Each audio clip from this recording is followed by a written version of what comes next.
زکات د عربی لفظ دی دغه معنا دو پاکول. وس دا زکات په چا باندې فرض دی؟ په داشه پټول نه اول مسلمان او کافر باندې زکات نشته دی. عاقل او پاگل مجنون باندې زکات نشته دی. بالغ نابالغ او اړیکی بچی باندې زکات نشته دی. اور دغه سراسر صاحب نصاب. وس د صاحب نصاب څه شی دی؟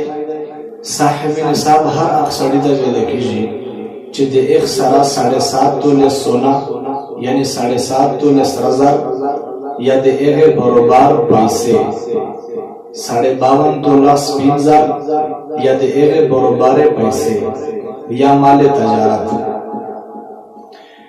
کدا دی وسړی سره یې شی نو دا سړی باندې زکات فرض دی. وس یو سړی سره هو ना 7.5 तोले सरजाश्तागर सरा और ना 52 तोला स्पिनजाश्तागर सरा. लेकिन दे टोल शरीना लश सा पैसी दीवर सरा नकदी लश की सरजार दीवर सरा लश की स्पिनजार दीवर सरा व्यूज दा टोल सरा मिलावीजी दे टोल मजमुई कीमत लागीजी कदे दगे कीमत 52 तोला स्पिनजार बराबर उसी या 10 पैसा है कि निसाब दे और पदबंद ज़कात वर्गावन फर्ज दी.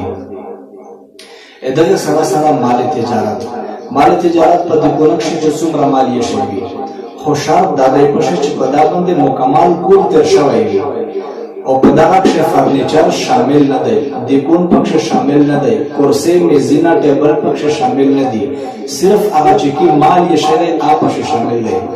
वैसे द माल वो बाजारी कीमत लागीजी چې څومره قیمت یې وڅ لګیږي هغه نه بعدو د 1.8 حصہ چاہے دغه مال نه تړای ورکی یا دغه پیسې چې څومره رسی هغه ورکی. وس زکات چاته ورکول ناجایز دي. پټول نه اول کافر ته زکات نشي ورکولای. دغه سراسر عملدار سړی ته زکات نشي ورکولای. د عملدار سړی اولاد ته زکات نشي ورکولای.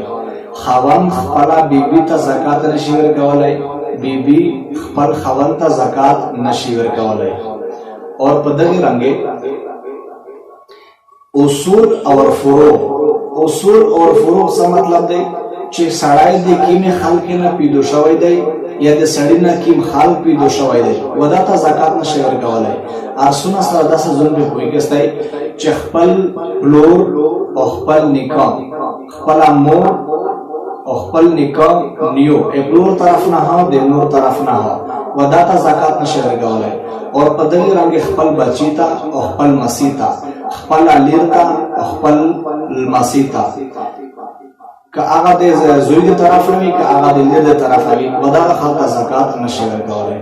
او په دغه رنګ رفاعي چې کومه ادارې دي ودا ادارې ته هم زکات نشي ورکولای. ځکه هم چې په زکات شرط ده چې چیم سړی ته زکات ورکوي هغه زکات چې کوم سړی در نه واپس هغه د خپل زکات مالک جوړاوي.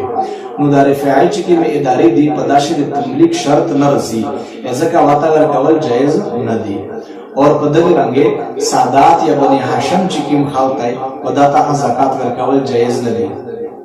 سادات بني هاشم نکیم خلق مراد ہے حضرت علی رضی اللہ تعالی عنہ حضرت عقیل رضی اللہ تعالی عنہ حضرت عباس رضی اللہ تعالی عنہ حضرت جعفر رضی اللہ تعالی عنہ اور حضرت حارث بن عبد المطلب رضی اللہ تعالی عنہ د دغه چې کوم اولاد دی ودا ته زکات نشي ورکولای.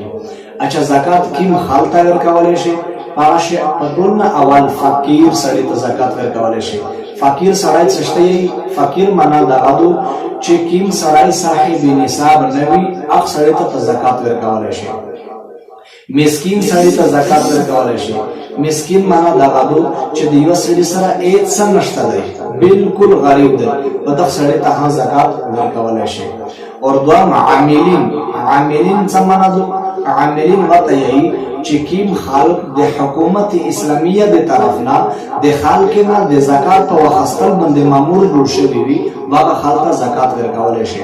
اور دغه سراسر غارمین هغه قرضدار خلک یی چې کچره د خپل قرضا ادا کو بیا د صاحب نصاب نشي پټه کېدلای هغه قرضدار خلق ته زکات ورکول جایز دي. اور ادھر سارا سارا فی سبیل اللہ چکیم خل دے اللہ پلیار شدی، چاہے آغا حج بیت اللہ پلیار شدی یا جہاد فی سبیل اللہ پلیار شدی یا آغا دے تبلیغ پلیار شدی یا آغا دے علم دے حصول دے پورا وطن دی و مدرسے پا مساجد سے سبا کی طالب علم دی و دار خلق زکاة ورکوالی شد. اور دغه سارا سارا ابن سبیل مسافر شرعی مسافر او دغه زکات ورکول شي اگر چې دای په خپل علاقه کې صاحب نصاب دی لیکن چونکه شرعی مسافر دی او مسافر سره ته زکات ورکول جایز دی.